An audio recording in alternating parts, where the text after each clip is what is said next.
दुनिया की असली दौलत उसी ने पाई है जिसके घर में लक्ष्मी के रूप में बिटिया आई है। बहुत बहुत स्वागत है आपका। नमस्कार। एमपी में सजी फोन इन प्रोग्राम देख रहे हैं आप। मैं हूं आपके साथ प्रिया। हर मंगलवार आपके साथ मिलती हूं और हर अलग अलग विषय के साथ और उनसे जुड़े हुए अतिथियों के साथ आती हूं। तो सबसे पहले फोन नंबर बताती हूं, फिर जो पंक्तियां पढ़ी वो किस कारणवश पढ़ी वो राज भी खोल दूंगी। तो फोन नंबर से 075526600049। इसके अलावा टोल फ्री नंबर यानी निःशुल्क सेवा का आप इस्तेमाल कर पाएंगे 1800233004। यानी अगर भोपाल से बाहर फोन लगाएंगे आप तो कोड लगाना पड़ेगा 075 पर। और निःशुल्क सेवा का इस्तेमाल तो आप कभी भी कर सकते हैं। ठीक 8 बज चुके हैं और 8 के बाद 9 बजे तक फोन लाइंस खुली रहेंगी जब मैं विषय बताऊंगी। और हमारे अतिथियों को आप देखेंगे ना तो अपने आप फोन घुमाना शुरू कर देंगे। फिलहाल तो अब मैं बताती हूँ कि ये जो पंक्तियां पढ़ी वो इसलिए पढ़ी कि हर साल सितंबर के चौथे रविवार को, यानी अभी जो रविवार गया है ना, उस दिन हम सब ने डॉटर्स डे मनाया था। जी हाँ, बेटी के योगदान को कहा जाता है ना कि बिटिया के लिए तो प्रदेश सरकार भी कितना काम कर रही। पढ़ेगी बेटी तो बढ़ेगी बेटी। और देश के विकास में भी महिलाओं की भूमिका को अब न सिर्फ हमारा देश बल्कि पूरी दुनिया ही मानने लगी। हाल ही में एक बड़ी उपलब्धि भी तो मिली है, 33% आरक्षण। कुछ याद आया? जी हाँ। और अगर ये जो आप तस्वीर अभी देख रहे हैं ना, इतनी खूबसूरत सी तस्वीर, इतनी नन्ही सी 9 साल की ये जो अश्विनी है, इसके बारे में जरूर बताना चाहेंगे। हम मध्य प्रदेश का एक छोटा सा गांव है और इस बच्ची के योगदान के बारे में ये बताना चाहूंगी कि ये अभी इतनी लगन और इतनी कर्मठशील है ये कि क्रिकेट की इतनी शौकीन है कि इसके पिता ने जितनी क्षमता है उनकी, उस क्षमता के अनुसार एक छोटा सा ग्राउंड बनाकर दे दिया है ताकि बच्ची आगे चलकर क्रिकेट टीम में, जो कि इसका सपना भी है, भारतीय महिला क्रिकेट टीम का हिस्सा बन सके। तो बहुत सारी शुभकामनाएं अश्विनी। दूरदर्शन परिवार आपको बहुत सारी शुभकामनाएं देता है और ये बेस्ट विशेष करेगा कि आप वाकई महिला क्रिकेट टीम में शामिल हो जाएं। अब हम बात करेंगे एक खूबसूरत गाने के साथ। मैंने कहीं सुना था, आप सभी ने सुना होगा क्योंकि ये गाना इतना चर्चित है। श्याम बैरागी जी ने इसको लिखा था, वो भी मध्य प्रदेश के रहने वाले हैं। और कुछ ऐसा था कि देख देख देख यहाँ वहां ना फेंक और देख फैलेगी बीमारी, होगा सबका बुरा हाल। गाड़ी वाला आया घर से कचरा निकाल, गाड़ी वाला आया घर से कचरा निकाल। कुछ याद आया इस धुन के साथ? तो बिल्कुल ये इसलिए चलाया गया था, ये अभियान, स्वच्छता अभियान की हम बात कर रहे हैं 2014। थोड़ा सा पीछे लेकर चलती हूँ आपको और तारीख की बात करूंगी तो 2 अक्टूबर को माननीय प्रधानमंत्री जी ने इस अभियान की शुरुआत की थी, घोषणा की थी कि अब हम इस जयंती जो हम मनाएंगे, गांधी जयंती जी के समय इस हमने शुरुआत की थी। और ये अभियान इतने सालों बाद, तकरीबन 9 साल हो चुके हैं और हमने बहुत सारी उपलब्धियां अर्जित की हैं, ना सिर्फ मध्य प्रदेश में बल्कि देश भर में। और अब अगर मैं दुनिया में अगर इसके आइडल की बात करना चाहूँ तो वाकई ये कोई दो राय नहीं और अतिशयोक्ति भी नहीं है कि भारत का नाम अब गिना जाने लगा अलग अलग क्षेत्रों में। उसमें एक अगर हम भाग बात करें स्वच्छता की तो शायद गलत ना होगा, क्योंकि पूरे देश भर में, मध्य प्रदेश में इंदौर लगातार 6वीं बार अगर मैं कहूँ स्वच्छता अभियान में हिस्सा लेता है और ऐसे जीत जाता है। ऐसा करता क्या होगा वो जरूर जानेंगे, क्योंकि इसी बात के लिए हमने अपने अतिथियों को यहाँ आमंत्रित किया है। ना सिर्फ अगर मैं विभागों की बात करूँ तो कुछ कॉलेजेस भी ऐसे हैं जो इसमें हिस्सेदार बन रहे हैं और इस क्षेत्र में अपने नाम को स्थापित भी कर रहे हैं। जी हाँ, 2 अक्टूबर को इस अभियान की शुरुआत हुई थी और हम सभी ने मिलकर एक कदम स्वच्छता की ओर बढ़ाया था और स्वच्छता ही सेवा, इस मूल मंत्र के साथ हम आगे बढ़े और आज इस दौर पर पहुंच चुके हैं कि भोपाल का नाम भी उस श्रेणी में आ चुका और इंदौर ने तो खैर बाजी मारी ही हुई है। चलिए अब आज का विचार, तिथि, इतिहास, बहुत सारी चीजें भी तो हैं। तो सबसे पहले तिथि की बात कर लेते हैं। तो आज की तारीख क्या कहती है तिथि के अनुसार, चलिए आपको बताते हैं। विक्रम संवत, स्क्रीन पे आप देख ही रहे हैं, 2080, भाद्रपद शुक्ल पक्ष, द्वादशी तिथि 26 सितंबर 2023 और दिन है मंगलवार। आप सभी का दिन मंगलमय हो ऐसी कामना करते हैं। दूरदर्शन परिवार आप सभी को ये शुभकामनाएं देता है जिनका दिन आज खास है, यानी किसी का बर्थडे होगा, किसी की सालगिरह होगा, किसी ने आज के दिन ऑफिस को ज्वाइन किया होगा, तो उन सभी को बहुत सारी शुभकामनाएं। अब चूंकि कल हमने 11 मनाई थी, यानी अब गणपति जी के जाने का समय आ चुका है। आहा, बहुत उदासी होती है, लेकिन जो आया है उसे जाना ही होगा। कुछ ऐसे इसी क्रम में हम गणपति जी की तस्वीरें भी आपको बता रहे हैं। गणपति जी के भी विसर्जन का समय आ चुका है। मिट्टी के गणेश जी, चूंकि हम बहुत लंबे समय से इस अभियान को भी चला रहे हैं, और आपको बताना चाहें नगर निगम भोपाल जो है एक विशेष उसने एक शुरुआत की कि छोटी छोटी पॉलिथीन हर झांकी पर रखवा दी गई थी, और ये कह दिया गया था कि भाई साहब, अगर कोई दर्शक यानी कि कोई भी दर्शनार्थी अगर आता है तो वो जो भी सामान देता है वो सिर्फ पॉलिथीन में रख दे, और उस पॉलिथीन को नगर निगम की गाड़ी अगली सुबह आएगी और वो सारे सामान को लेकर चली जाएगी। यानी अब जरा सी भी लापरवाही बर्दाश्त नहीं की जाएगी। इसके अलावा अगर हम घरों की बात करना चाहें तो सूखा कचरा, गीला कचरा, ये जितनी भी ये प्रबंधन की, हम वेस्ट प्रबंधन की अगर हम बात करना चाहें, या कैटेगराइज जो हमने किया था कचरे को, क्या कभी हमने सोचा था कि इससे पहले हम इस तरह की चीज़ों का भी ध्यान रखेंगे? क्योंकि एक समय, अगर कुछ साल पहले चले तो एक समय ऐसा था कि ये जो हम कचरे थे सब एक ही चीज़ में रख देते थे, और अब तो पॉलीथीन भी बैन हो गई है। बहुत सारी बातें अगर मैं बोलती चली जाऊंगी ना तो फिर अतिथियों का हम स्वागत ही नहीं कर पाएंगे और आपको बता नहीं पाएंगे कि आज हमारे विषय से जुड़े हुए जो विशेषज्ञ कौन है वो उनका भी नाम हम बताएंगे। लेकिन तिथि के बाद चूंकि परंपरा, आप इंतजार कर रहे होंगे ना कि प्रिया कुछ भूल तो नहीं रही हो। बिल्कुल नहीं भूल रही हूँ। तो शुभ विचार के साथ हम आगे बढ़ेंगे। क्या कहता है आज का विचार, चलिए आपको बताते हैं। विचार कह रहा है कि आपका हर दिन अच्छा नहीं हो सकता, बिल्कुल नहीं हो सकता, लेकिन हम हर दिन को अच्छा तो बना सकते हैं ना। जहां सोच, अरे रे रे रे, वहां शौचालय, देखिए फिर स्वच्छता की बात आ गई। और ये बात कही थी सचिन तेंदुलकर साहब ने। ये जो विचार अभी मैंने पढ़ा था वो इसलिए कि आज का दिन उनके लिए भी खास है। जी हाँ, आज ही के दिन उन्होंने इतिहास रच दिया था। हम ये तस्वीर बता रहे हैं, मास्टर ब्लास्टर की हम बात कर रहे हैं इस वक्त। और सचिन तेंदुलकर साहब ने जो 1998 में एक दिवसीय क्रिकेट में 18वां शतक बनाकर विश्व रिकॉर्ड अपने नाम किया था। तो शुभकामनाएं मिस्टर तेंदुलकर, क्रिकेट के भगवान। अब चूंकि ये तारीख का जिक्र हो ही गया है तो और किन लोगों के लिए दिन खास है और इतिहास में ये तारीख किन मायनों में खास है, चलिए ये भी बता देते हैं आपको आज का इतिहास। तो इतिहास में आज सबसे पहले हम बात कर लेते हैं जो तारीख आपको नजर आ रही है 1820 की, 26 सितंबर की हम बात करेंगे। भारतीय समाज सुधारक, शिक्षाविद, स्वतंत्रता सेनानी ईश्वर चंद्र विद्यासागर जी का आज ही के दिन जन्म हुआ था। 1919 की भी बात कर लेते हैं। रोटरी क्लब ऑफ इंडिया की कलकत्ता में पहली बैठक हुई थी। 1960 अमेरिका में पहली बार टीवी पर प्रेसिडेंशियल डिबेट हुई। आपको बता दें कि जॉन एफ कैनेडी और रिचर्ड निक्सन के बीच हुई इस डिबेट ने अमेरिका चुनावों में प्रचार के पूरे तरीके को ही बदल कर रख दिया, और आज भी अमेरिका में चुनाव प्रचार के लिए प्रेसिडेंशियल डिबेट को महत्वपूर्ण माना जाता है। एक और महत्वपूर्ण, क्योंकि जन्मदिन की बात हो रही तो मनमोहन सिंह साहब, जी हाँ, हमारे पूर्व प्रधानमंत्री साहब का भी आज ही के दिन जन्मदिन से। अर्थशास्त्री, मशहूर अर्थशास्त्री है। इनकी स्किल्स के बारे में हम क्या कहें, जितना मैंने सुना है माननीय सिंह साहब, इनका सीवी जो है, करिकुलम वाइटे जिसको हम बोलते हैं, सबसे स्ट्रॉन्ग माना जाता है भारत में। अगर किसी का सीवी, बायोडाटा, आप जो भी नाम पुकार लें, अगर है शक्तिशाली, तो मैंने जितनी मेरी जानकारी कहती है वो सिंह साहब का है। तो सिंह साहब दी ग्रेट। अब चूंकि ग्रेट की बात हुई है तो एक और शख्सियत है जिनका जिक्र किए बिना मैं इतिहास को खत्म नहीं करूंगी। आज की तारीख में जिसका जन्मदिन है, आपको पता है कि कोर्ट ने मना कर दिया था कि भाई आप व्हाइट शर्ट पर ब्लैक कोट पहनकर बिल्कुल नहीं निकलेंगे। क्या कारण रहा होगा? वो शख्सियत है देवानंद साहब। जी हाँ, आज उनका जन्मदिन है।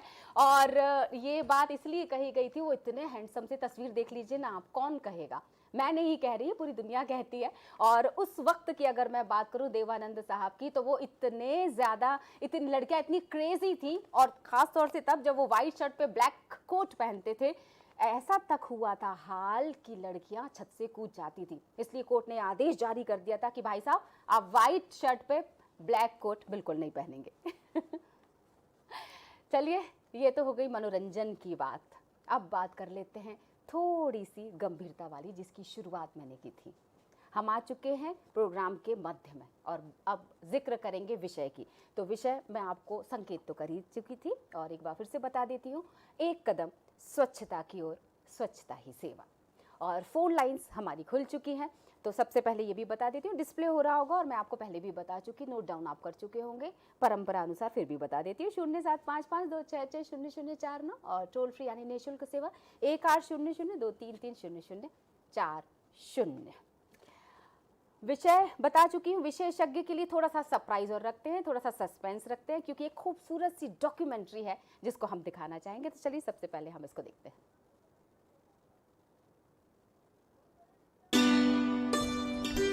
भैया श्यामलाल, जो भुनसारे पैदल चलवे की मजा ही कछु और है। अरे जो मॉर्निंग वॉक की बात ही अलग होता है। हैं? जो मॉर्निंग वॉक का होते भैया? हेलो, तुमको इतना नहीं पता? अरे मूर्ख, हमारा जो भुनसारा पैदल चला था ना, तो उनको अंग्रेजी में मॉर्निंग वॉक कहते हैं। अच्छा। ओ भैया एक बात और पूछें? हाँ पूछो। जो दिशा मैदान को जात है, इको अंग्रेजी में क्या कहते हैं? उको? हाँ, उको कहते टू लेट फ्रेश। अरे वाह भैया, कहाँ से सीखी जा अंग्रेजी है? बस सीख लाई। अरे श्याम रुको। अरे बा देखो, वो बोर्ड पे क्या लिखो है? क्या लिखो है? अरे आँख के अंधे नाम के नैन सो, बा देखो क्या लिखो बोर्ड पे? अंधा मोड़। काय श्याम, जो अंधो मोड़ का होते है? यार तो एकदम ही बैल घाई यार। काय? ये तो सड़क पे आवे जावे वाली मोटर और वाहनों के लाने चेतावनी है। अच्छा, और हमारे लाने काहे नहीं? यार तो एकदम ही ठुरवा है। जब से प्रदेश सरकार ने जो सड़क निर्माण को कार्य शुरू करो है, तब से ई प्रकार के निर्देश बोर्ड पे दर्शाए जाते हैं, ताकि आवे जावे वाली मोटर वाहनों के चालक इन निर्देश को पढ़ के सावधानी से वाहन चलाएं और दुर्घटना से बच सकें। कछु भी कहो भैया, मानो एक बात तो साची है, अपने एरिया की पूरी सड़कें एकदम चकाचक हो गई हैं, वरना पहले तो जो ही नहीं पता चला था तो कि सड़क में गड़ा है कि गड़ा में सड़क। अरे कल्लू भैया, इतो सब कछु होवे के बाद भी जब देश की जनता जागरूक नहीं हो पा रही। कैसे? अब तुम खुद ही देख लो, पूरे भारत देश में स्वच्छ भारत अभियान चलाओ जा रहा है वो, मनो फिर भी हर कहीं गंदगी करत जा। तो 16 आने साची बात कही भैया तुमने। अपने गांव को ही ले लो, लोग हर कहीं कचरा डाल देते, मानो गांव में कचरा घर भी है, वो में नहीं डाले। अरे कचरा के संग संग खुले में शौच कर बे जात है, जबकि सरकार ने हर गांव के लाने अलग से शौचालय बनाने की सुविधा दी है, मनो में नहीं जाए, मनो आदत से मजबूर। सही कह रहे हो भैया तुम।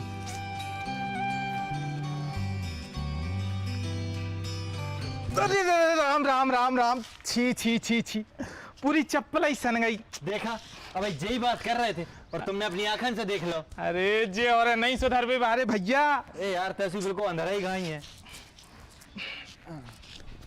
जी ले, छुटा ले। अरे एक बात बता भैया कल्लू, का सरला ने रतन के संग ब्याह करवे से मना कर दी है। काय? वो भाव ऐसो।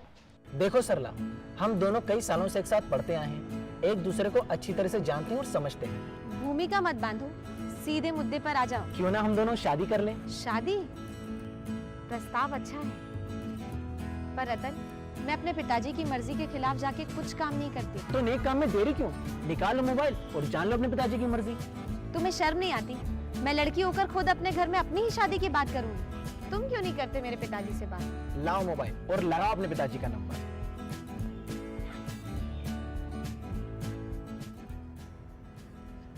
ये लो।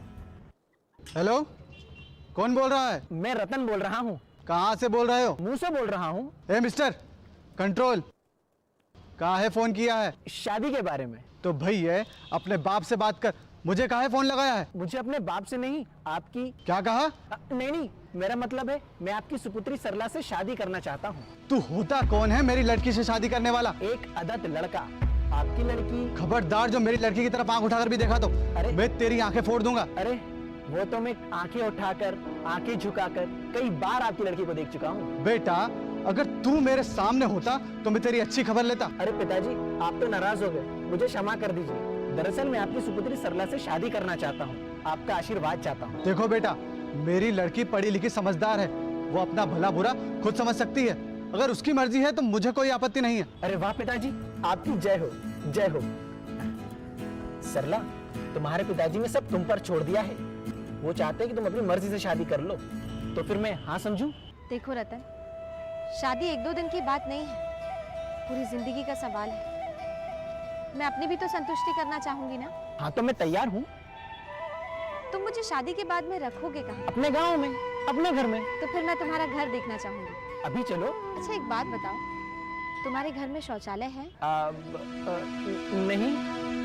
तो फिर तुम और तुम्हारे घर की महिलाएं कहाँ जाती हैं शौच करने? खेतों में या फिर झाड़ियों के पीछे। रतन, मुझे तुमसे ये उम्मीद नहीं थी। तुम पढ़े लिखे समझदार युवक हो और तुम्हारे ही घर में शौचालय नहीं है? नहीं नहीं, वो बात दरअसल। मैं कुछ नहीं सुनना चाहती। तुम अच्छी तरह से जानते हो कि खुले में शौच करना कितना हानिकारक होता है। इससे वातावरण प्रदूषित होता है और साथ ही कई बीमारियों का भी कारण है। आई एम सॉरी, मैं तुमसे शादी नहीं, कुछ नहीं सुनूंगी रतन। कितने कैसी लगी आपको ये डॉक्यूमेंट्री?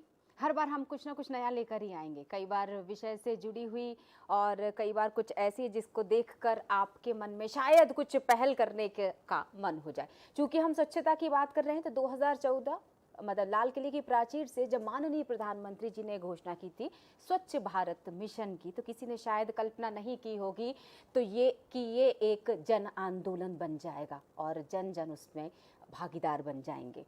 जी हाँ, एक लंबा समय हो चुका है इस बात को लेकर और 2 अक्टूबर भी आने ही वाला है, तो ये तैयारियां एक बार फिर से जोरों शोरों पर है। अब चूंकि मैंने इंदौर की बात की थी, आपको ध्यान हो तो इंदौर हर बार प्रथम क्यों आता है, इसके पीछे एक महत्वपूर्ण कारण बताया गया था। जी हाँ, जब कमिश्नर साहब से बात हुई तो उन्होंने एक बहुत खूबसूरत बात कही थी कि इंदौर का एक एक व्यक्ति इस बात को लेकर सजग रहता है, सतर्क रहता है कि कोई उनके शहर को गंदा ना कर दे। I love Bhopal, I love Indore, ये जो आपने अक्सर ही शहर में जब आप प्रवेश करते होंगे तो ये एक लाइन ज़रूर आपको शहर के प्रवेश द्वार पर या कहीं पर भी शहर में मिल ही जाती होगी। जी हाँ, तो यही एक कारण रहा है इंदौर के हर बार प्रथम आने का। तो क्यों ना इस बार भोपाल वासी, यानी कि मुझे ऐसा लगता है मध्य प्रदेश का हर शहर अगर ये ठान ले तो प्रथम आना बिल्कुल भी ये शायद कोई बड़ी बात ना रह जाए, चुनौतीपूर्ण ना रह जाए, बस उसके पीछे के कारण ज़रूर जानने होंगे। स्वच्छता की ओर बढ़ते हुए कदम और किस तरह से एक विशेष कॉलेज ने इसमें बड़ी उपलब्धि हासिल की, ये जानेंगे।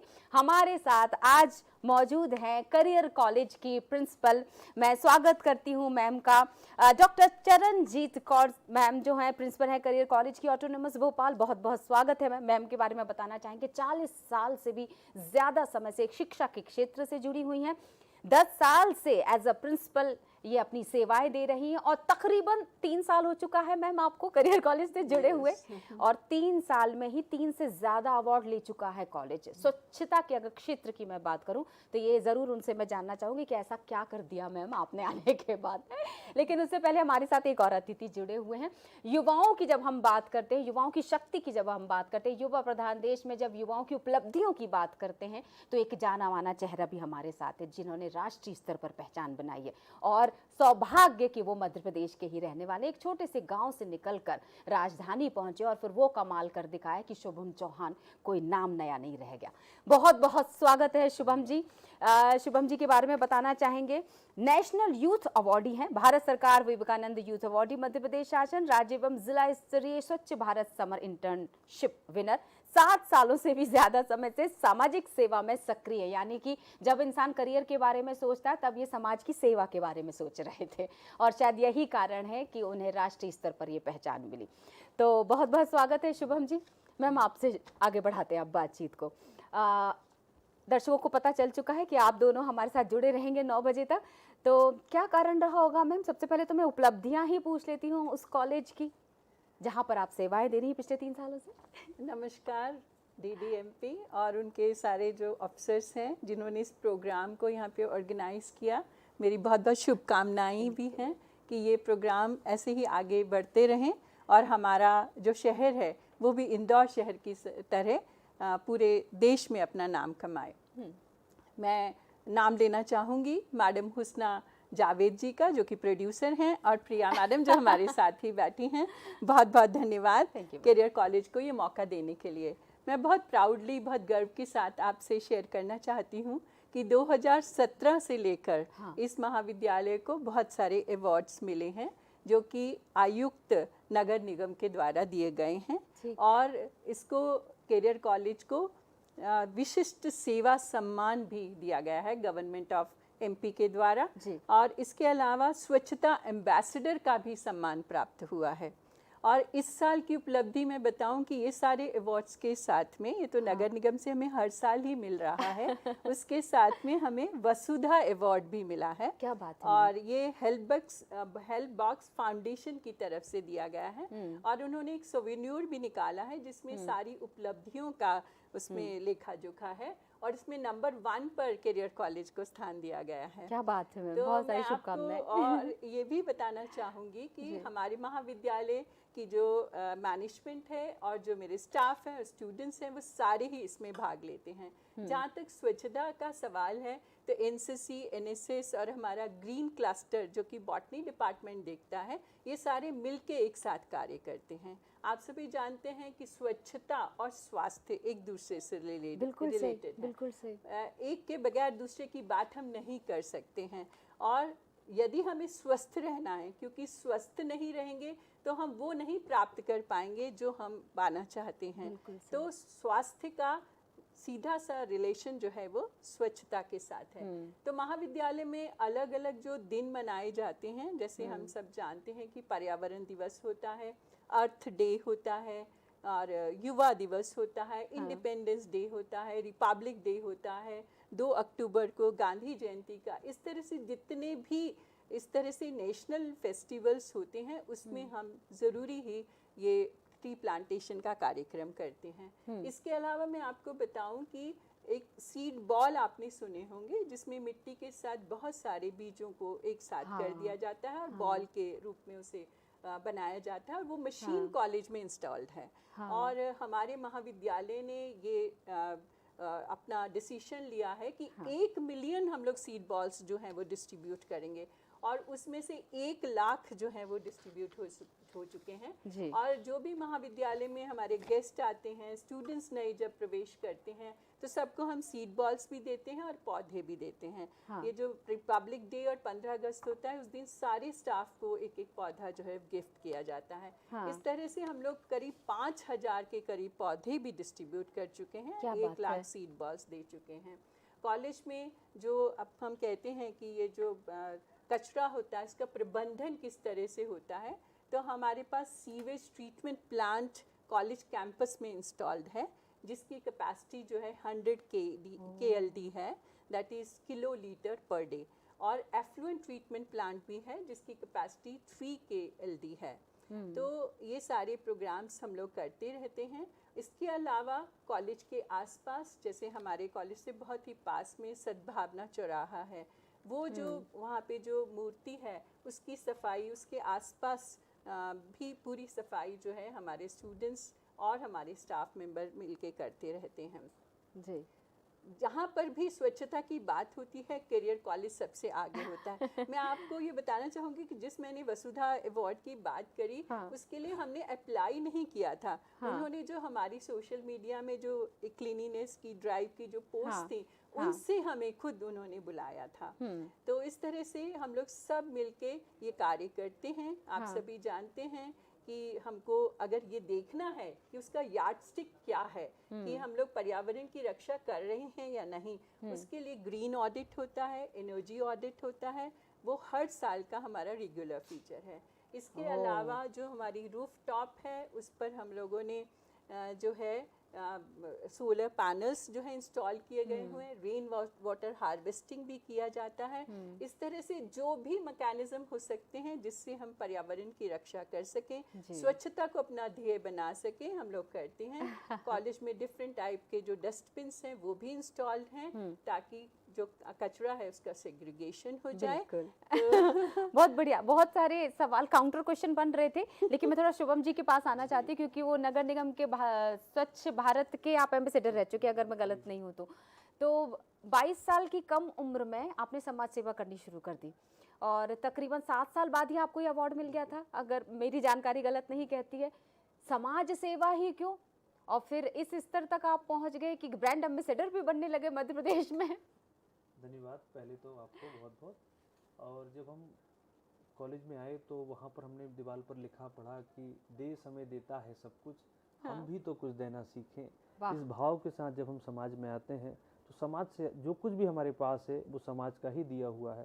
सही। तो स्वच्छता की बात हो, कॉलेज में अध्ययन की बात हो, अध्यापन की बात हो, उपलब्धियां हमें इस और रेखांकित करती हैं कि हम समाज में और क्या नया करें, समाज को और कैसे बेहतर बना सकते हैं।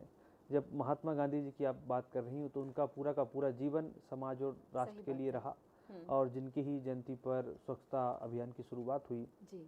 तो जब मैं कॉलेज में आया तो कॉलेज परिसर में भी हम बड़े उत्साह के साथ अध्ययन करते थे। केवल किताबों से नहीं, मैं ये मानता हूँ कि समाज से हम बहुत कुछ सीखते हैं। समाज भी एक पाठशाला की तरह होती है, समाज भी एक प्रयोगशाला की तरह होती है। जब हम इस भाव के साथ अध्ययन और अध्यापन करते हैं तो बहुत कुछ देखते हैं, और तब जब देखते हुए काम करते हुए आगे बढ़ते हैं तो उसी कॉलेज के प्रांगण में ये भी नज़र आता है कि पाउच, पन्नी, पॉलीथीन प्रकृति के दुश्मन तीन, वृक्ष धरा के भूषण हैं, करते दूर प्रदूषण है। क्या बात है। उस चौपाल में बैठते हैं, लोगों से चर्चा करते हैं। जब हम चाहे राष्ट्रीय सेवा योजना के माध्यम से शिविरों में गाँव में जाते हैं तो कैसे शौचालय की उपयोगिता है, क्या उसका महत्व है, क्या स्वास्थ्य पर प्रभाव पड़ते हैं, इन सब पे चर्चा करते हैं। जब शहर में होते हैं तो नेहरू युवा केंद्र के माध्यम से कैसे नुक्कड़ चौपाल हो, कैसे तालाब में स्वच्छता अभियान चलाना हो, कैसे प्लास्टिक मुक्त भोपाल बनाने के लिए कार्यक्रम करना हो। तो ऐसे अनेकों कार्यक्रमों में हमने बढ़ चढ़कर भागीदारी की, और नगर निगम भोपाल के स्वच्छता चैंपियन सम्मान मिला, स्वच्छता ब्रांड एम्बेसडर के तौर पर विशिष्ट सेवा सम्मान मैम के साथ भी मिला कैरियर को, जब हम साथ में एक साथ सम्मान के समय भी रहे। तो ऐसे अनेकों कार्य जो हमारे लिए छोटे छोटे कार्य हैं, लेकिन अपने देश को, प्रदेश को और राजधानी को स्वच्छ बनाने में बहुत महत्वपूर्ण भूमिका निभाते हैं। उन सब गतिविधियों में जुड़े रहे, और हमीदिया कॉलेज के माध्यम से जब हमने हमीदिया कॉलेज में स्वच्छता के लिए काम किया तो कॉलेज आपने देखा हो कि हमीदिया महाविद्यालय एक बहुत हरा भरा महाविद्यालय है, और वो राजधानी का पहला प्लास्टिक मुक्त परिसर उसको हमने बनाने के लिए काम किया। और उसी के साथ में आप देखेंगे कि छोटा तालाब जो लगा हुआ हमारे राजधानी की झील, हम कहते हैं कि भोपाल झील और सैल शिखरों की नगरी है। तो छोटे तालाब को हमने स्वच्छ बनाने के लिए, जहाँ पर बड़ी संख्या में धार्मिक बंधु भी आते हैं, तो वहाँ पर हमने स्वच्छ ताल स्वच्छ भोपाल अभियान चलाया। और हम सारे के सारे स्टूडेंट्स मिलकर मैम एक दिन जाते थे वहाँ पर, कैसे प्लास्टिक का प्रबंधन हो, कैसे कचरा बीनना हो, ये सब काम करते थे। और ये काम और केवल माननीय प्रधानमंत्री जी की प्रेरणा से होते थे। कभी भी आप प्रयास करिए और देखिए कि जब हमारे देश का नायक, या जिसको हम अपना आदर्श मानते हैं समाज में, जिसको प्रेरणा मानते हैं, वो किसी काम की शुरुआत करता है तो वह किसी न किसी प्रकार से हर नागरिक के लिए एक जिम्मेदारी बन जाती है। कैसे उन्होंने कहा कि स्वच्छता के लिए आप आगे बढ़िए, उन्होंने एक झाड़ू उठाई, लेकिन एक झाड़ू उठने से 125 करोड़ नागरिकों ने अपने हाथ में झाड़ू ले ली। मतलब मुझे लगता है शुभम जी, किसी ने नहीं सोचा होगा कि झाड़ू लेके सड़क पर कोई उतर सकता है, और उसको स्वाभिमान मान लेना, उसको जिम्मेदारी मान लेना। नहीं तो हमारे देश में ये परंपरा थी और ये हमारी मानसिकता बन गई थी कि कचरे वाला आया है। इतनी लंबी प्रक्रिया के बाद में और जन भागीदारी का ही परिणाम है कि आज हम ये कहते हैं कि सफाई वाला आया है। शब्द का अंतर है लेकिन पूरा का पूरा भाव बदल जाता है। कैसे छोटी छोटी शुरुआत हुई, आप जनजातीय क्षेत्रों में देखिए, पिछड़े क्षेत्रों में देखिए, लेकिन आज वही शौचालय मर्यादा अभियान के तहत बहु बेटियों का सपना बन गया है। आपने ना एक खूबसूरत बात मुझे याद दिला दी। एक छोटा सा व्हाट्सएप पे मैसेज आया था, माँ कह रही है, माँ से बेटा कह रहा है कि माँ कचरे वाला आया है, तो माँ ने तुरंत टोका, कचरे वाला नहीं आया, कचरे वाले तो हम हैं, सफाई कर्मी आया है। बहुत सुंदर। और इसी के साथ आपसे गहरे जुड़े हुए एक शख्स हमारे साथ फोन लाइन पर हैं, हम उनसे चर्चा करेंगे क्योंकि वो भी स्वच्छता के इस अभियान में महत्वपूर्ण भागीदारी निभा रहे हैं। हमारे साथ सुरेंद्र शुक्ला जी इस वक्त हैं नेहरू युवा केंद्र से। बहुत बहुत स्वागत है सर आपका। जी नमस्कार। नमस्ते सर, शुभ प्रभात। और शुभ शुरुआत कैसे हुई थी स्वच्छता अभियान से जुड़ने की? जी स्वच्छता अभियान, देखिए हमारे देश के माननीय प्रधानमंत्री जी ने जब ये देखा कि हमारे देश में बीमारियों का बिल्कुल अंबार लगा हुआ है, लोग साफ सुथरे नहीं रहते हैं, ऐसी स्थिति में देश को सुधारना पड़ता है। समस्या ये है कि हम अपने से तब तक नहीं सोचते हैं जब तक कि हमें कोई निर्देशन में कोई चीज नहीं मिलती है। इसी के आधार पर प्रधानमंत्री जी ने आह्वान किया स्वच्छ भारत अभियान को लेके, और तभी से हम लोगों ने शुरुआत की। उसमें नेहरू युवा केंद्र भी काफी अग्रणी तरीके से ये कार्य किया, और बड़े गर्व से कह सकता हूँ कि विश्व रिकॉर्ड हम लोगों ने पॉलीथीन मुक्त भारत के लिए काम किया।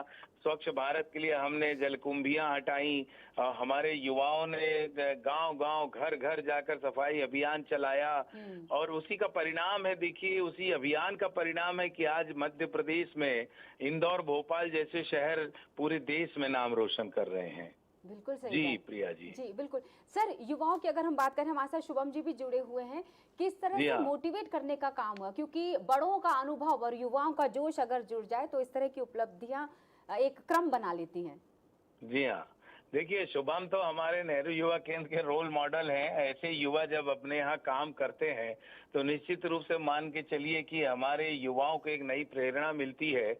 हमें गर्व है कि शुभम जैसे लोग नेहरू युवा केंद्र से जुड़कर युवाओं के साथ काम करते हैं और एक अपनी एक प्रतिष्ठा बनाते हैं, जो समाज में ये जागरूकता का अभियान चलाते हैं, और इनको देखकर हमारे युवा प्रेरित होते हैं। निश्चित रूप से यही कारण था, उनकी उपलब्धियों की वजह से मध्य प्रदेश शासन का विवेकानंद युवा अवार्ड मिला इनको, राष्ट्रीय स्तर का युवा अवार्ड मिला इनको, नेशनल यूथ अवार्ड मिला इनको।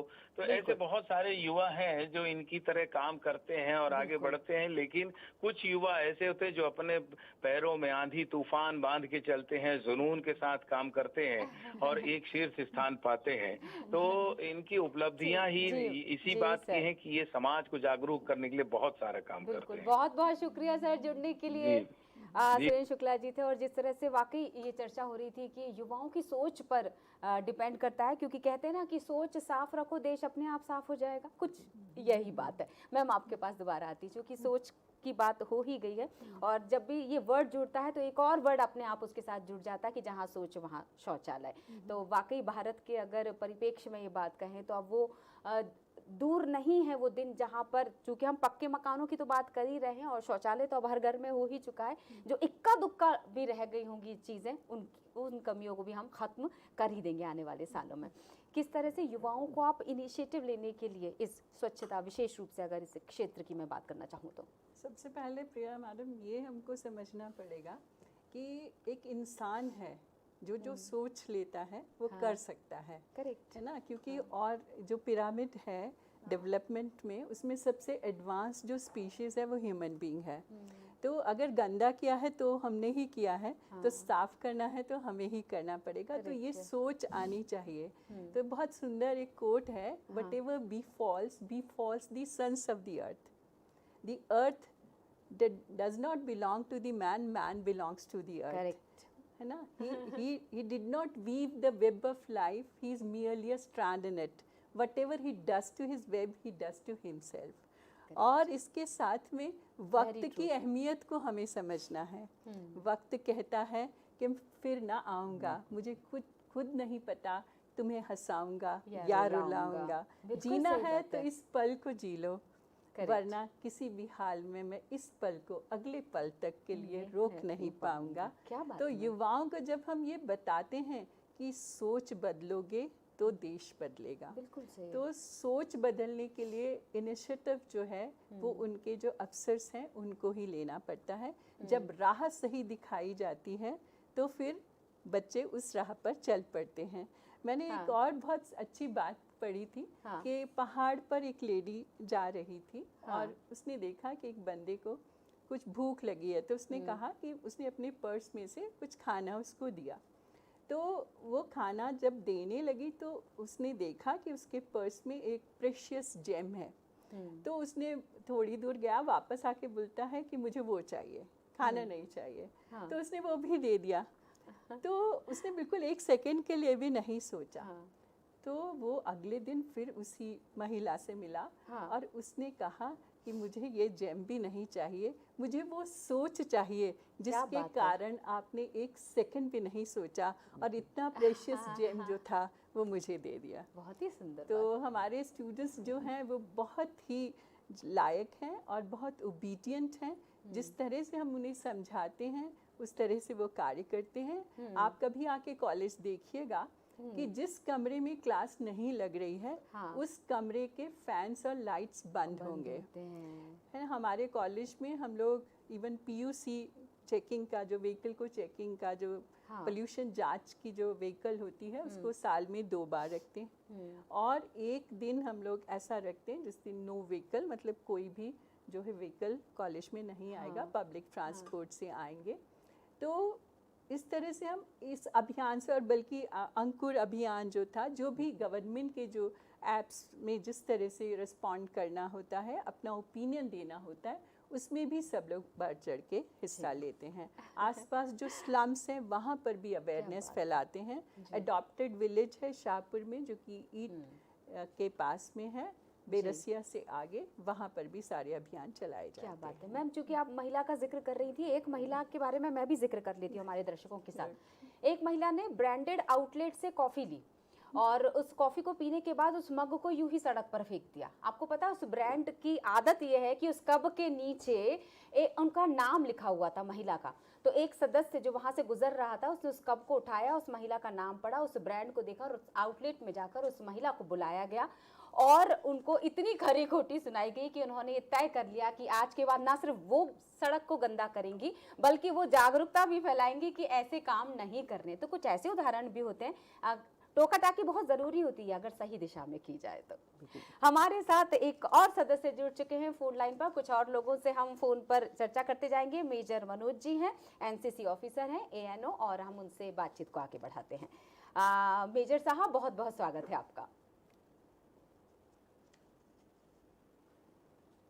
चलिए, थोड़ा जब तक उनको समय लग रहा है, मैं शुभम जी आपके पास दोबारा आ जाती हूँ। हम जिस तरह की टोका टाकी की अभी मैंने जो बात की, लेकिन लोग बुरा मान जाते हैं। अगर उनको बोलो ना कि ये सामान आपने यहाँ क्यों फेंका, तुम कौन होते हो मुझे बोलने वाले, कि जो वाक्य है ना कि आपका क्या गया, तो बिना ये डरे क्या हमें इस बात पर अडिग रहना चाहिए? बिल्कुल अडिग रहना चाहिए, और वो कारण इसीलिए है कि जो इतने समय की मानसिकता बन गई है, हाँ। और एक पीढ़ी तैयार हो गई है जिसको ये जिम्मेदारी लेना स्वीकार नहीं है। इसलिए हम बात करते हैं युवाओं की, क्योंकि वे वर्तमान भी है और भविष्य भी है। किसी से आप कहिए, रेलवे का एक समय हाल ये था कि वह कहीं ना कहीं डस्टबिन का स्वरूप ले चुका था, पर जिस तरीके से रेलवे में रूपांतरण हुआ है, आज हमारे पास रानी कमलापति जैसे वर्ल्ड क्लास रेलवे स्टेशन है, जहां पर आप बैठकर रोटी खा सकते हैं, उसी फर्श पर इतने साफ सफाई है। और कोई भी व्यक्ति जब एकदम कूड़ा डालता है तो एकदम ऐसा लगता है जैसे कि हम भोजन करते समय कोई कंकड़ अगर दांत के पास आ जाए, उसी प्रकार से। और एक जो स्वभाव बन गया है लोगों का, कि कोई व्यक्ति जब चॉकलेट खाएगा, हम लोगों की आदत बन गई तो उसको हम रैपर को जेब में रख लेते हैं। कभी हम, आप देखिए बड़े बड़े मंचों पर माननीय प्रधानमंत्री जी की सीख देखिए, किसी पुस्तक का विमोचन होता है तो कई बार उसका जो कवर होता है उसको निकाल कर वो अपनी जेब में रख लेते हैं।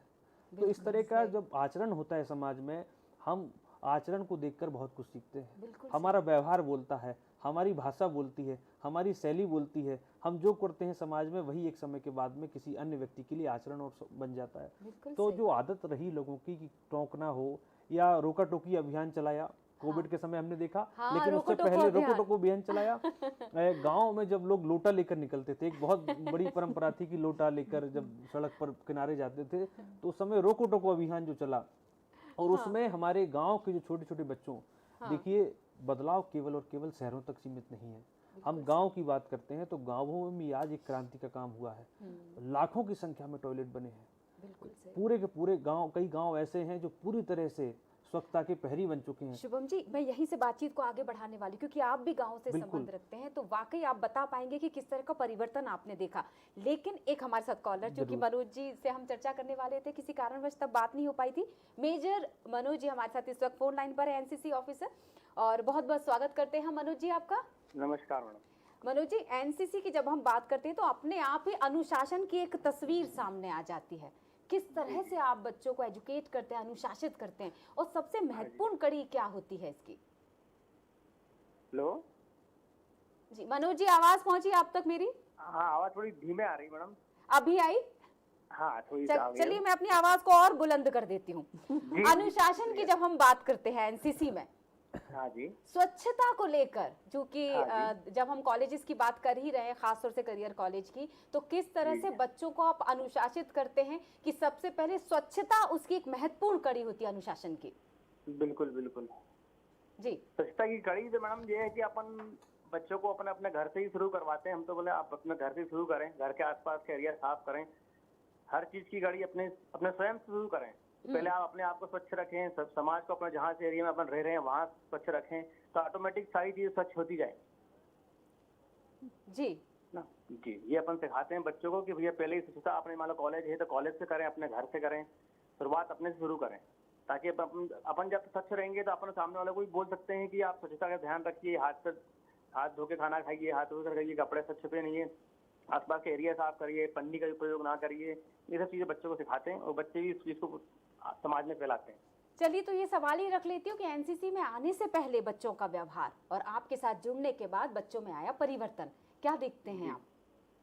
बच्चे से मैडम शुरू में जब आते हैं तो थोड़ा हेजिटेट होते हैं कि हम ये काम कैसे करें, गंदगी कैसे उठाएं, ये सब कैसे करें। जब हम खुद साथ में उनके साथ लग जाते हैं और सीनियर्स बच्चे साथ में लग जाते हैं, खुद ही सब काम करने लगते हैं, तो ऑटोमेटिक उनमें मोटिवेट होते हैं कि बच्चे जब हमारे सर कर रहे हैं, हमारे स्टाफ कर रहा है, हमारे प्रिंसिपल कर रही है, ये सब कर रहे हैं, तो हमें भी करने में क्या हेजिटेशन। फिर हम उनको फिर ग्लव्स प्रोवाइड कर देते हैं कि ताकि उनको शर्म ना लगे या कुछ गंदगी उठाने में उनको हेजिटेशन ना हो, एक ग्लव्स पहन के वो लोग आराम से वो सब काम कर लेते हैं। जी जी बिल्कुल, बहुत बहुत शुक्रिया मेजर साहब।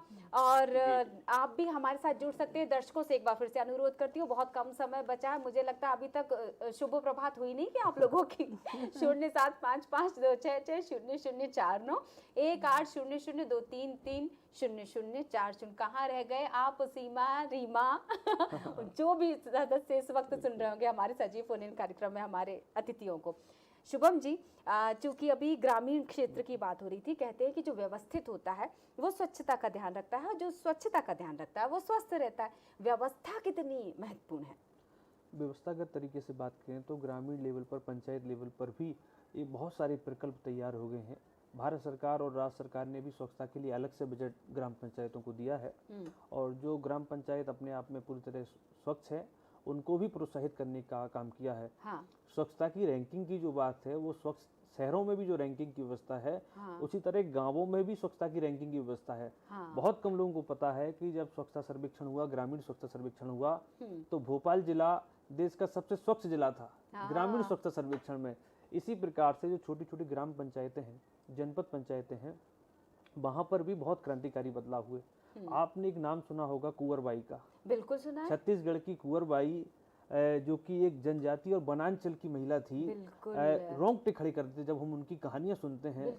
और उन्होंने, प्रधानमंत्री जी ने अपील की 2 अक्टूबर को कि हमको देश को स्वच्छ बनाना है और अभियान की शुरुआत की। कुंवरबाई ने अपनी बकरियां बेचकर घर में शौचालय बनाया। क्या बात है। ये किसी भी राष्ट्र निर्माण के लिए कितना महत्वपूर्ण है कि राष्ट्र नायक जब कोई बात कहता है तो एक अंतिम छोर पर बैठे हुए व्यक्ति को क्या असर पड़ता है। कुंवरबाई की बकरियों की कीमत केवल शौचालय तक सीमित नहीं थी, वो कई पीढ़ियों के लिए उदाहरण बन गई कि जो सामर्थ्य हैं, जो शक्तिशाली हैं, वे तो अपने आप कर सकते हैं।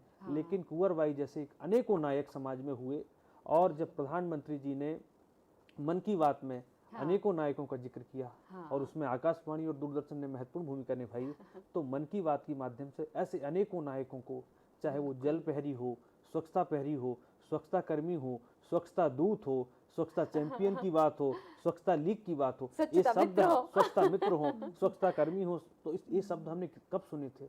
गांव में, एक गांव में स्वच्छता के लिए जब सुबह सुबह का वातावरण होता था, जो मैं जो बात कर रहा था 5-6 बजे का, तो उस गांव के बच्चे थाली और चम्मच लेकर निकलते थे। बच्चों की चौपालें होती थी। इस प्रकार से नेहरू युवा केंद्र के माध्यम से भी गांव में यूथ क्लब और महिला क्लब के माध्यम से ये लोग दीवार पर लेखन हो कि स्वच्छता जहां, समृद्धि वहां, अनेकों जो स्लोगन्स हैं उनके माध्यम से लोगों को जागरूक करना हो, लोगों के बीच में स्वच्छता का महत्व बताना हो। आधी से अधिक बीमारियां, मलेरिया हो, टाइफाइड हो, हैजा हो, ये सब क्यों होते? गंदगी के कारण होते थे। लेकिन आज स्वच्छता होने के कारण कहीं ना कहीं लोगों के जीवन स्तर में भी सुधार आया है, लोगों की आय बढ़ी है, लोगों ने स्वच्छता को सेवा मान लिया है। एक दूसरे का जो भेदभाव का स्तर था समाज में, वो खत्म हुआ है। तो जो मनोवैज्ञानिक प्रभाव भी इसका बहुत बड़ा, आज G20 की बैठकें हुई तो केवल दिल्ली तक सीमित नहीं रही। बिल्कुल सही। यही स्वच्छता और यही स्वच्छ भारत का परिणाम है कि G20 की बैठकें भारत के 100 से अधिक अलग अलग शहरों में आयोजित हुई। ये बदलते हुए भारत का समय है, क्योंकि भारत अपने सामर्थ्य से युवा है, भारत अपने मन से युवा है। भारत का युवा जो है वो अपने आप में चारों तरफ इतना सजग और जागरूक है कि वो जो ठान लेता है वो कर लेता है। बिल्कुल सही बात है। बिल्कुल मैम, ठानने वाली बात हो चुकी है।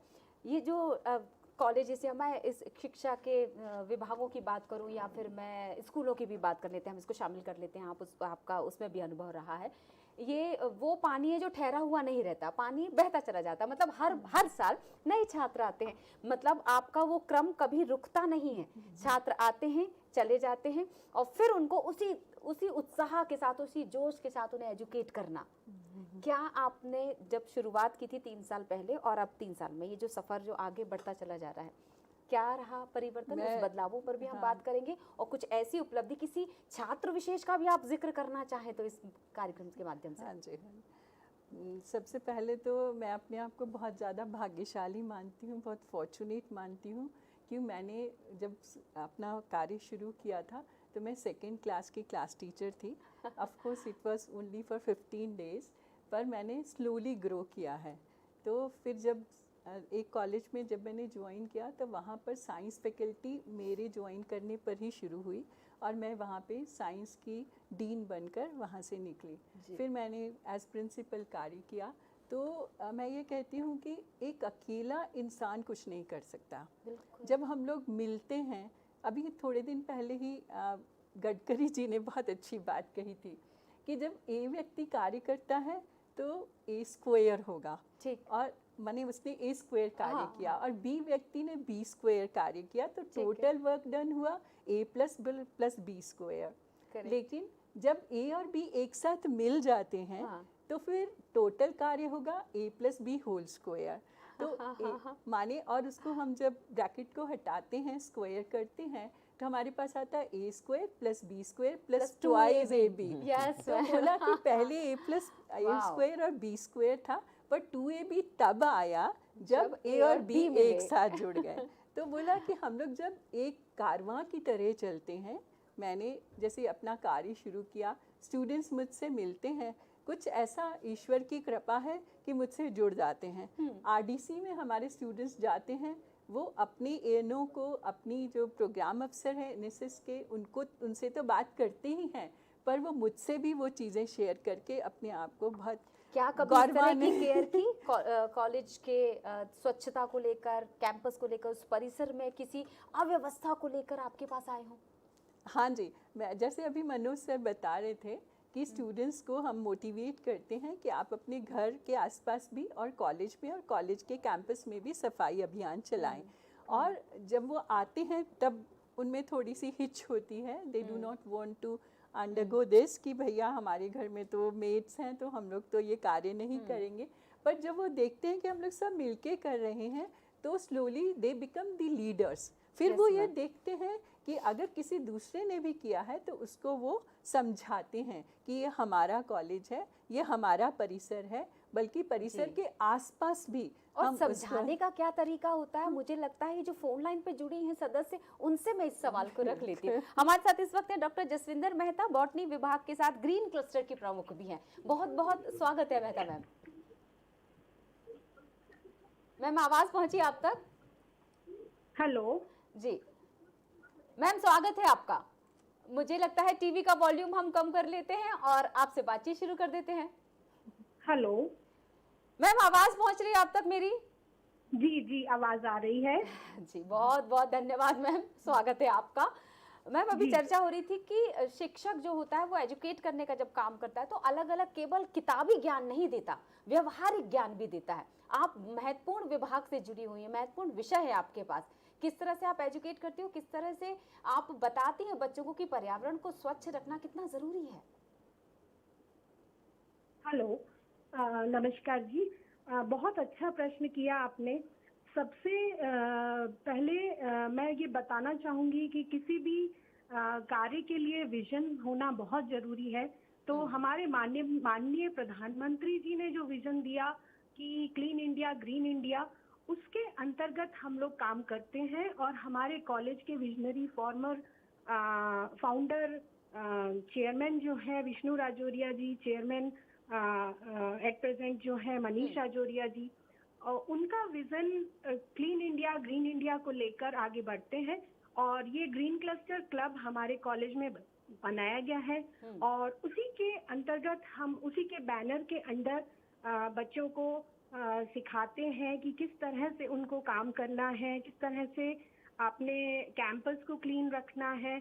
बच्चों के लिए डिफरेंट प्रोग्राम्स ऑर्गेनाइज किए जाते हैं, जैसे सस्टेनेबल डेवलपमेंट पे कॉन्फ्रेंसेस, वर्कशॉप्स, कुछ ई वेस्ट मैनेजमेंट, कुछ waste management, best out of waste, इस तरह के competitions, campus cleanliness campaigns, oath taking, तो इस तरह के कार्यक्रम करके हम स्टूडेंट्स को गाइड करते हैं और आगे बढ़ रहे हैं।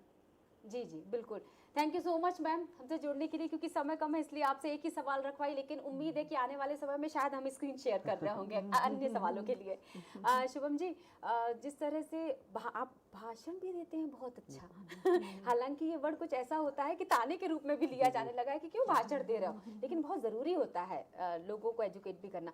क्या आपके एज ग्रुप के लोगों के बीच में जब आप होते हो, जब आप इस तरह की बातें करते हैं, खासतौर से जब स्वच्छता किसी अभियान से जुड़ी हुई, समझते हैं आपके साथ के युवा? बिल्कुल समझते हैं और उसको प्रोत्साहित भी करते हैं। हाँ। और इसलिए ही प्रोत्साहित करते हैं कि जब अमिताभ बच्चन जी को स्वच्छता रत्न बनाया हो या सचिन तेंदुलकर की आपने बात कही हो, तो ये इतने कोई छोटी मोटी चीज़ नहीं है, ये सेवा है और सेवा का कोई मूल्य नहीं होता। जब हम बात करते हैं, समूह में बैठते हैं, संवाद करते हैं, तो संवाद भी कहीं ना कहीं लोगों के व्यवहार में परिवर्तन लाने का काम करता है। आप तो इसको बहुत अच्छे से जानती हैं। तो लोग इसको सुनते हैं और सराहते हैं। जब कई बार हम विभिन्न मंचों पर ये बात करते हैं कि कैसे हम अपने देश को स्वच्छ बनाएं, राष्ट्र को स्वच्छ बनाएं, और जिन कुंवरबाई का आपने जिक्र किया, तो जब दिल्ली में माननीय प्रधानमंत्री जी की पहल पर राष्ट्रीय युवा संसद हुई और उससे अलग अलग कार्यक्रम हुए, तब भी ये बात मैंने वहाँ रखी कि ये एक राष्ट्रभक्ति का काम है, देशभक्ति का काम है। तो इस कोई कैसा प्रकार अनुभव शेयर कीजिए ना इसी क्षेत्र से जुड़ा हुआ। ये अनुभव तो चूंकि अनेकों अनुभव है, जब हम गांव में जाते हैं तो मेरा तो ये अनुभव रहा है कि जिस समुदाय के बीच में बैठते हैं, हाँ। महात्मा गांधी कहते थे कि अगर आपको कुछ सीखना है तो 2 पीढ़ियों के बीच में बैठिए, एक तो आप स्वयं जिस पीढ़ी में है उस पीढ़ी में, और अपने से छोटे बच्चों के बीच में, और अपने से बड़े जो बुजुर्ग हैं उनके बीच में। तो हिनौती सड़क जब गाँव में हम गए तो एक घर में हम गए, वहाँ पर हमने देखा कि जो कुछ माताएं बहनें बैठी हुई थी, हाँ। और वहाँ शौचालय नहीं था। हाँ। तो हमारे कॉलेज के कुछ शिक्षकों ने मिलकर वहाँ पर हमने शौचालय की सामग्री उनको देकर आए। अरे वाह। वो इतना प्रसन्न हुए कि कुछ काम स्टूडेंट्स इस तरह का भी कर सकते हैं। हाँ। तो अनेकों जीवन में अनुभव रहे कि जब हम सीखते हैं और प्रयत्नों की परिसीमा से और परिश्रम की पराकाष्ठा से जब हम ठान लेते हैं, तो संकल्प की सिद्धि के लिए आप अपने आप बढ़ जाते हैं। और मुझे तो माननीय प्रधानमंत्री का जीवन अपने आप में प्रेरणा लगता है। आप देखिए कि कैसे एक छोटी सी पहल, माननीय मुख्यमंत्री जी, मध्य प्रदेश के माननीय मुख्यमंत्री जी ने कभी एक पौधा लगाया, एक पौधा लगाया, और पौधा लगाने का जो क्रम शुरू किया। शुभम जी, हम दर्शकों को बता दें क्या कि मध्य प्रदेश ऐसा एकमात्र राज्य पूरे भारत में जिसने अंकुर अभियान की शुरुआत की थी, और माननीय मुख्यमंत्री जी प्रतिदिन पौधा लगाते हैं। और केवल पौधा नहीं लगाते, उनके साथ जो समाज के विभिन्न वर्गों के काम करने वाले लोग हैं, जब वो जुड़ते हैं, कई संस्थाएं जुड़ती हैं। अगर 1000 दिन से अधिक से पौधा लगा रहे हैं वो, तो हजारों संस्थाएं जुड़ गई। इतनी संस्थाओं को प्रोत्साहित करने का काम किया है। कैसे जन भागीदारी से जन आंदोलन का जो मॉडल है वो हम इस स्वरूप में देख सकते हैं। और देश हमें देता है सब कुछ। जब मैंने बात कही तो शायद डगर सरल हो, कुछ दूर चल के देखें, कुछ तुम बदल के देखो, कुछ हम बदल कर देखें। तो बदलाव की कड़ी में हम सब भागीदार बन रहे हैं। और हमारे देश के सूचना प्रसारण मंत्री और खेल मंत्री अनुराग ठाकुर जी ने जब पिछली बार पॉलीथीन मुक्त भारत बनाने के लिए अभियान प्रारंभ किया, तो अनुराग ठाकुर जी की पहल पर, माननीय जो मंत्री हैं हमारे, उनकी पहल पर 75 लाख टन से अधिक कचरा नेहरू युवा केंद्र के, एनएसएस के, एनसीसी के नौजवानों ने एकत्रित करने का काम किया। और भारत को जब अमृत काल की हम युवा पीढ़ी कहकर हमारे माननीय प्रधानमंत्री जी ने हमको संबोधित किया है, तो हमारी जिम्मेदारी बन जाती है कि इस अमृत काल में उन लक्ष्यों को भी हम साकार करें जो संकल्प से सिद्धि के मूल मंत्र थे। चाहे वो गरीबी मुक्त भारत हो, बेरोजगारी मुक्त भारत हो, अशिक्षा मुक्त भारत हो, इन सभी को लेकर इस भारत को भव्य और दिव्य भारत बनाने के लिए हमारी नौजवान पीढ़ी काम कर रही है। बिल्कुल, मुझे वो लाइन बस याद आ रही है कि साथ ही हाथ बढ़ाना, एक अकेला थक जाएगा, मिलकर बोझ उठाना। मैं जाने से पहले कुछ आपसे मैसेज ले लेती हूँ। मैं ये कहना चाहूँगी कि हम लोग बहुत भाग्यशाली हैं जो हमें श्री नरेंद्र मोदी जैसे प्राइम मिनिस्टर मिले हैं, और उनके लिए एक शेर बहुत ही बिफिटिंग है। कुछ लोग किस्मत की तरह होते हैं जो दुआओं से मिलते हैं, कुछ लोग दुआओं की तरह होते हैं जो किस्मत से मिलते हैं। कितनी सुंदर लाइन। मैम, आपको धन्यवाद करना चाहूंगी। हमारे साथ डॉक्टर चरणजीत कौर जी जुड़ी हुई थी, हमारे साथ शुभम चौहान जी जुड़े हुए थे। कुछ कहना चाह रहे शुभम जी? मैं केवल माननीय प्रधानमंत्री जी की ही बात कह रहा हूँ। तो वो कहते हैं अक्सर कि हम निकल पड़े हैं प्रण करके, अपना तन मन अर्पण करके, जिद है एक सूर्य उगाना है, अंबर से ऊंचा जाना है, एक भारत नया बनाना है, और वो भारत स्वच्छता से भी क्या नया भारत बनेगा। बहुत सुंदर, बहुत सुंदर। और जाने से पहले एक और खूबसूरत बात जो है कि एक बच्ची ने प्रधानमंत्री जी को लेटर लिखा था कुछ समय पहले और उसे राष्ट्रीय पुरस्कार देने के लिए आमंत्रित किया गया। उसकी सिर्फ एक ही महत्वपूर्ण चीज थी कि उसने अपने स्कूल परिसर में फलों के बीज को रोप दिया और वहां पर बहुत सारे पौधे अब पेड़ बन चुके हैं। तो ऐसी शुरुआत आप भी कर सकते हैं। तो फिलहाल के लिए बहुत सारी शुभकामनाओं के साथ और आप दोनों को धन्यवाद देने के साथ ही मैं विदा लेती हूँ। जल्दी फिर मुलाकात होगी, तब तक के लिए खुश रहिए, स्वस्थ रहिए और अपने आसपास स्वच्छता बनाए रखिए। नमस्कार। नमस्कार। नमस्कार।